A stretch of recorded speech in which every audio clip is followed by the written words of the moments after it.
Hello friends, स्वागत है आप लोग का मैथ मैजिक में। आज हम लेकर आए हैं प्लेटफार्म का वॉल्यूम 4 है, उसी का जीके और जीएस यानी कि जीके और साइंस जो भी है उसी का डिस्कशन कराने के लिए हम आज का वीडियो मेरा है वही उसी के लेकर है। तो जो भी स्टूडेंट सेट मारे हैं या सेट नहीं मारे हैं या जिसके पास ये अवेलेबल नहीं है उसके लिए ये बेस्ट या कारगर सिद्ध होगा, इसीलिए हम करा रहे हैं। ठीक है, तो चलिए वीडियो के साथ कंटिन्यू बने रहिए, चैनल के साथ जुड़ जाइए और वीडियो को लाइक कीजिए ताकि हम मोटिवेट हो सके और आपके लिए ऐसा ही वीडियो बना सके। ठीक है, एक चीज़ और कहेंगे कि जो भी वीडियो हम बना रहे हैं अपने दोस्त या रिश्तेदार या आसपास पड़ोस के जो भी पढ़ने वाले छात्रगण हैं उनके पास शेयर कीजिए ताकि उनको भी ये नोटिफिकेशन समय से पहुंच जाए और वो भी अपनी तैयारी को समय होते हुए भी, क्योंकि ये परीक्षा बहुत दिनों के बाद हो रहा है और बहुत ही इसमें मेहनत करने की ज़रूरत है। ठीक है, तो चलिए हम ज़्यादा ना कहते हुए अपने विषय को स्टार्ट कर रहे हैं। आप लोग देखिए क्वेश्चन को और आंसर दीजिए, हम भी आंसर इसमें देंगे। ठीक है, तो चलिए स्टार्ट कर रहे हैं। पहला कर रहे हैं कि निम्नलिखित में से कौन सा युग्म समवायों को व्यक्त करता है, यानी कि इसमें समान बताना है कि कौन सा समान है। यानी कि समान देख लीजिए, पहला ऑप्शन में दे रहा है कि सी, यानी कि कार्बन 1 है इधर कार्बन 2 है, समान नहीं है। इधर कार्बन 2 है इधर कार्बन 6 है तो ये भी समान नहीं है। तीसरा हम देख लेते हैं, इधर कार्बन 2 है तो इधर भी कार्बन 2 है। इधर हाइड्रोजन 5 1 6 है तो इधर भी हाइड्रोजन 6 है। ऑक्सीजन 1 है तो इधर ऑक्सीजन, यानी कि फाइनली आप लोग समझ गए होंगे कि जो ऑप्शन नंबर सी है वो एकदम का है, सही है। ठीक है, अगला क्वेश्चन कह रहा है कि AEPS का अर्थ क्या है। तो AEPS का अर्थ होता है आधार सक्षम भुगतान प्रणाली। इसका क्या होता है, आधार सक्षम भुगतान प्रणाली होता है। ठीक है, अगला क्वेश्चन कह रहा है कि कितने अल्फा न्यूमेरिक अक्षर को QR कोड स्टोर करता है। जो QR कोड हम लोग देखे होंगे कहीं भी लगा होता है, उस कितने अक्षर लेटर को स्टोर करता है, तो वो स्टोर करता है 7089 लेटर को स्टोर करता है। ठीक है, अगला क्वेश्चन कह रहा है कि किस राज्य ने भूमिहीन मजदूरों के लिए राजीव गांधी ग्रामीण भूमिहीन कृषि मजदूर न्याय योजना 2022 में शुरू की है। तो ये कौन सा सरकार किया है, तो ये छत्तीसगढ़ सरकार ने किया है अपने यहाँ के मजदूरों के लिए। ठीक है, अगला क्वेश्चन कह रहा है कि कॉर्नर किक शब्द किस खेल से संबंधित है। तो कॉर्नर किक शब्द जो है वो फुटबॉल से संबंधित है। ठीक है, अगला क्वेश्चन नंबर नहीं है, कह रहा है कि ICC अंडर 19 विश्व कप 2022 का खिताब किसने जीता। तो आप लोग अच्छे तरह से क्रिकेट तो हर कोई का रुचि होता है, तो क्रिकेट से कौन जीता है, तो अपना ही देश जीता है, भारत। ठीक है, अगला क्वेश्चन प्रतिवर्ष हिंदी दिवस कब मनाया जाता है। तो प्रतिवर्ष हिंदी दिवस कब मनाया जाता है, तो ये मनाया जाता है 14 सितंबर को। किसको मनाया जाता है, 14 सितंबर। अगला क्वेश्चन कह रहा है कि निम्नलिखित में से किसे केंद्र सरकार का मुख्य आर्थिक सलाहकार जनवरी 2022 में नियुक्त किए गए। यानी कि लेटेस्ट अपडेट है, तो लेटेस्ट अपडेट में हो गए हैं अभी बी अनंत नागेश्वरन। ठीक है, ये हो गए हैं बी अनंत नागेश्वरन हो गए हैं नया में। ठीक, अगला देखिए, एकदम अच्छे तरह से पढ़िए। ठीक है, इसको एकदम याद कर जाइए। इसके बाद जैसे ये ख़त्म हो रहा है, जैसे इसका वॉल्यूम 4 का सेट 25 सेट है इसमें ख़त्म होगा, तो हम इसके जहाँ का जो सेट है साइंस का TCS आधारित वो भी प्रीवियस क्वेश्चन बैंक है उसको भी कंप्लीट करा देंगे। यानी कि परीक्षा आते आते सब हम लोग देख लेंगे। ठीक, बस आप लोग कंटिन्यू बने रहिए। चलिए अगला देख लेते हैं। कह रहा है कि निम्नलिखित में से कौन सी अभिक्रिया समानतः निकिल उत्प्रेरक की उपस्थिति में वनस्पति तेलों के हाइड्रोजनीकरण में उपयोग की जाती है। तो ये कौन सी अभिक्रिया हो जाएगी, तो ये हो जाएगी योगात्मक अभिक्रिया। इसमें कौन हो जाएगी, योगात्मक अभिक्रिया हो जाएगी। ठीक है, अगला क्वेश्चन कह रहा है कि लैंथेनाइड और एक्टिनाइड को डैश भी कहा जाता है। बताना है कि कौन सा तत्व कहा जाता है। तो इसमें कहा जाता है इसको का आंतरिक संक्रमण तत्व कहा जाता है। ठीक है, अगला क्वेश्चन कह रहा है कि परमाणु ऊर्जा संयंत्र में मॉडरेटर के रूप में किस सामग्री का उपयोग किया जाता है जो न्यूट्रॉन को धीमी करती है और उन्हें विखंडन के लिए उपयुक्त बनाती है। तो ये कौन सा हो जाएगा, तो ये हो जाएगा ग्रेफाइट का उपयोग किया जाता है। ठीक है। अगला क्वेश्चन कह रहा है कि ग्लिसरॉल को डैश के साथ मिलाने पर लिपिड बनता है। तो किसके साथ मिलाने पर लिपिड बनता है? तो ये हो जाएगा किसके साथ मिलाने पर? तो ये वसीय अम्ल के साथ मिलाने पर लिपिड बन जाता है। ठीक है। अगला क्वेश्चन कह रहा है कि CH3 CH2 CH3 का IUPAC नाम क्या है? तो इसका IUPAC नाम क्या हो जाएगा? तो ये हो जाएगा कौन? कार्बन कितना है? 3 है। तो कार्बन जैसे 3 हो गया तो मीथेन इथेन प्रोपेन यानी कि प्रोपेन हो गया। ठीक है। तो इसका नाम क्या हो जाएगा? प्रोपेन हो जाएगा। ठीक है।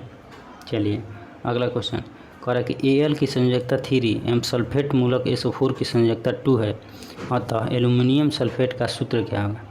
तो एल्युमिनियम सल्फेट का सूत्र क्या होता है? तो ये होता है Al2 SO4 का होल थ्राइस होता है। ठीक है। अगला क्वेश्चन कह रहा है कि किस राज्य ने भारत में पंछी राज्य स्तरीय पंछी एटलस तैयार किया है? तो पंछी एटलस तैयार करने वाला पहला राज्य कौन है? यहाँ पर केरल है। ठीक है। चलिए अगला क्वेश्चन कह रहा है कि किस राज्य में प्रायद्वीपीय के पठार की सबसे ऊंची चोटी अनाईमुडी स्थित है? प्रायद्वीपीय पठार को पूछ रहा है तो यानी कि नीचे हम लोग को जाना हो रहेगा। ठीक है। तो प्रायद्वीपीय पठार की सबसे ऊंची चोटी अनाईमुडी जो है वो कहाँ पर है? तो वो केरल में है। ठीक है। अगला क्वेश्चन कह रहा है कि Tata IPL 2022 emerging player of the season किसको मिला है? 2022 में जो IPL हुआ था उसमें emerging player of the season मिला है उमरान मलिक को। ठीक है। उमरान मलिक को मिला है। अगला देख लेते हैं। आप लोग एकदम अच्छे तरह से देखिए। ठीक है। टोटल हम 25 सेट पूरा कंप्लीट करा देंगे, प्लेलिस्ट बना देंगे, प्लेलिस्ट में पूरा सेट जाएगा, आप लोग देख लीजिएगा। चलिए अगला क्वेश्चन कर रहा है कि निम्नलिखित में से कौन सा अंतःपरजीवी का एक उदाहरण है? फीता कृमि, किलने, सिर के जूं और शरीर के जूं। तो इसमें हो जाएगा कौन? फीता कृमि हो जाएगा। ठीक है। चलिए अगला कह रहा है कि कोशिका भित्ति की सामर्थ्य एवं दृढ़ता एक पदार्थ का कारण होती है जो कहलाता है। तो ये क्या कहलाता है? ये लिग्निन कहलाता है। क्या कहलाता है? लिग्निन। अगला कह रहा है कि ग्राफी फुटक विशेषतः डैश में पाए जाते हैं। तो ये स्तनधारियों के अंडाशय में पाए जाते हैं। ठीक है। अगला क्वेश्चन कह रहा है कि मानव की पसलियाँ डैश के साथ जुड़ी होती है। तो किसके साथ जुड़ी होती है? मानव की जो पसली है वो किसके साथ जुड़ी होती है? तो ये जुड़ी होती है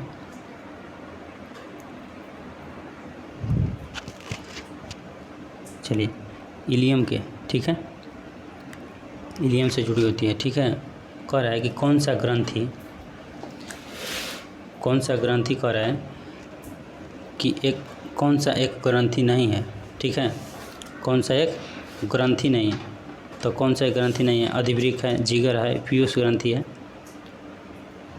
चलिए अब देखिए, पीयूष ग्रंथि है और एक दिया है पित्ताशय। तो कौन सा होगा इसमें? तो इसमें हो जाएगा पित्ताशय। कौन सा हो जाएगा? पित्ताशय हो जाएगा। ठीक है।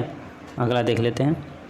कह रहा है निम्नलिखित में कौन सी कोशिकाएं मनुष्य में एंड्रोजन हार्मोन को स्रावित करती है? तो इसमें कौन सी हो जाएगी कोशिका? तो इसमें लीडिंग कोशिका होगा। ठीक है। अगला क्वेश्चन कह रहा है कि अफ्रीका महाद्वीप में सबसे ऊंचा पर्वत कौन सा है? तो अफ्रीका महादेश की सबसे ऊंचा पर्वत कौन है? Mount Kilimanjaro. ठीक है। अगला क्वेश्चन कह रहा है कि निम्न में से कौन सा पशु मेला हिमाचल प्रदेश राज्य में लगता है? तो हिमाचल प्रदेश में सबसे पशु मेला कौन सा लगता है? तो ये नलवाड़ी हो जाएगा। नलवाड़ी मेला जैसे कि हम लोग के बिहार में सोन मेला लगता है, वैसे नलवाड़ी मेला वहाँ पर है। ठीक है। कह रहा है कि भारतीय संविधान के किस अनुच्छेद के अंतर्गत राज्यों के अंतर्राष्ट्रीय शांति एवं सुरक्षा संबंधी दायित्व का उल्लेख किया गया है? तो किसके अंतर्गत किया जाता है? तो ये मौलिक अधिकार है। ठीक है। तो मौलिक अधिकार के अंतर्गत इसको क्या किया गया है? उल्लेख किया गया है। ठीक है। अगला क्वेश्चन अगला देख लेते हैं। देखिए ये एक न्यूमेरिकल है। ठीक है। तो न्यूमेरिकल आप लोग बना लीजिएगा, अगर नहीं भी बनाइएगा तो एक सेपरेट वीडियो हम न्यूमेरिकल के लिए स्पेशल बना देंगे, बना के अपलोड कर लेंगे। ठीक है। तो चलिए जिसको बनाने आएगा वो बना लेगा, जिसको नहीं बनाने आएगा वीडियो का इंतज़ार करेगा। हम 1 या 2 दिन में सेपरेट वीडियो बनाकर विदा कर रहे हैं। ठीक है। चलिए तो इसका हो जाएगा 900 न्यूटन 9000 न्यूटन सॉरी। ठीक है। अगला क्वेश्चन देख लेते हैं। अगला का हो जाएगा 1.5 किलोग्राम। चलिए अगला कह रहा है कि निम्नलिखित में से कौन सा सूक्ष्म जीव हेपेटाइटिस बी रोग का कारण बनता है। तो हेपेटाइटिस बी का कारण कौन बनेगा, तो यहाँ पर विषाणु बनेगा। ठीक है, चलिए कह रहा है कि निम्न में से कौन सा जिम्नोस्पर्म है। यहाँ पर एंजियोस्पर्म और जिम्नोस्पर्म हम लोग पढ़े हैं, तो जिम्नोस्पर्म बताना है। तो जिम्नोस्पर्म कौन सा हो जाएगा, तो यहाँ पर चीड़ हो जाएगा। चलिए अगला क्वेश्चन कह रहा है कि केले का खाने योग्य हिस्सा क्या कहलाता है। तो जो केला हम लोग खाते हैं उसके खाने योग्य हिस्सा को कहते हैं क्या, अंतःफलवीति और मध्य फलवीति हम लोग खाते हैं। ठीक है, अगला क्वेश्चन, काकोरी संयंत्र मामला निम्न में से किस वर्ष हुआ। तो ये बहुत ही बढ़िया क्वेश्चन है। काकोरी कांड कब हुआ था, तो 1925 में। काकोरी ट्रेन डकैती कांड है, ठीक है, जो कि 1925 में हुआ था।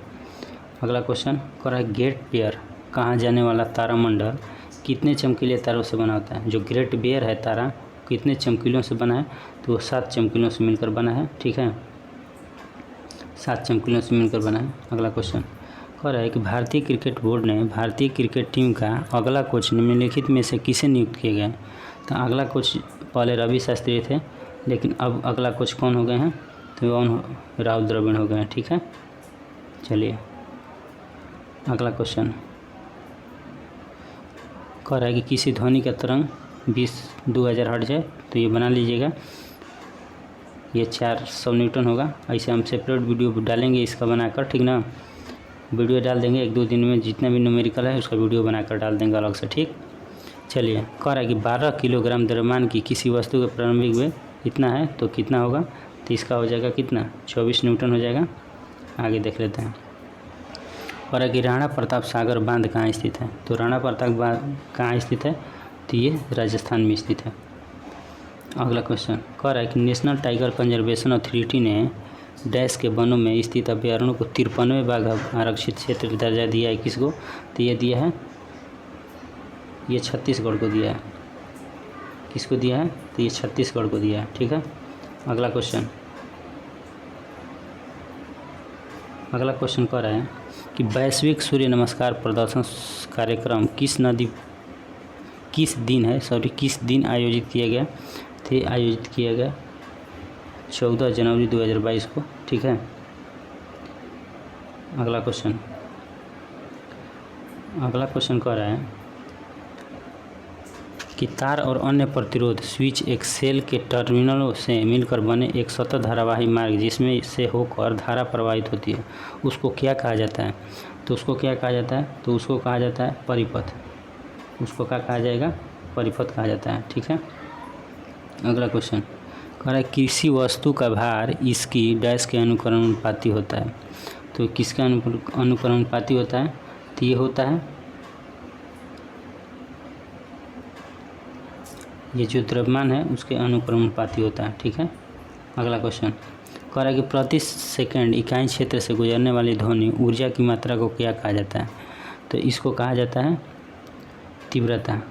ठीक है, इसको तीव्रता कहा जाता है। अगला क्वेश्चन कह रहा है कि उत्तल लेंस के प्रकाशीय केंद्र से होकर गुजरने वाली प्रकाश की किरण अपवर्तन के बाद निर्गत होती है। तो निर्गत होती है तो बताना है। तो निर्गत जब भी होती है तो बिना किसी विचलन के उसी पथ पर कर देती है, लौट जाती है। तो चलिए आज का हम जो भी सीरीज़ था वॉल्यूम 4 का सेट 1 था उसको कंप्लीट किया। अब इसके बाद एक एक करके सेट 2 आएगा, सेट 3, सेट 4, ऐसे ही करके हम लोग पूरा इसको कंप्लीट कर लेंगे। ठीक है, तो आप लोग पूरा कंटिन्यू बने रहिए। हर दिन 5 बजे ये अपलोड होगा वीडियो। ठीक है, तो आप लोग अपने हिसाब से अपने रूटीन अनुसार इसको देख लीजिएगा। लेकिन चलिए मिलते हैं अगले वीडियो में, तब तक के लिए धन्यवाद।